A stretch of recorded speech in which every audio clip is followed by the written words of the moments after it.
তাআলা বলেন যারা ফজরের নামাজের ভেতরে শামিল হলো না,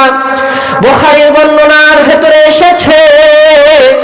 যারা ফজরের নামাজটা জামাতের সহিত আদায় করবে, আবার এশার নামাজটা জামাতে আদায় করে ঘুমাবে, এই যে সারা রাত্র সময়টা ব্যয় করেছে, সারা রাত্র সময়টা ঘুমের ভিতরে কাটিয়েছে, আমার আল্লাহ বলেন এই সময়টাকেও আমার আল্লাহ কিয়ামতের ময়দানে মিজানের পাল্লায় ওজন দিতে থাকবে। আল্লাহু আকবার বলেন। আমার আল্লাহ তাআলা আরো বলেন, ওগো নবী আপনি আপনার উম্মতগুলোদেরকে জানিয়ে দেন,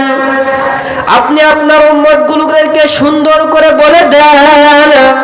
আপনার উম্মতদেরকে আমি আল্লাহ সুসংবাদ জানায়া দিলাম, আপনার উম্মতের মধ্য হতে যেই বান্দা এশার নামাজটা জামাতে আদায় করে ঘুমায়, আবার ফজরের নামাজটা উঠে জামাতে আদায় করে নেয়,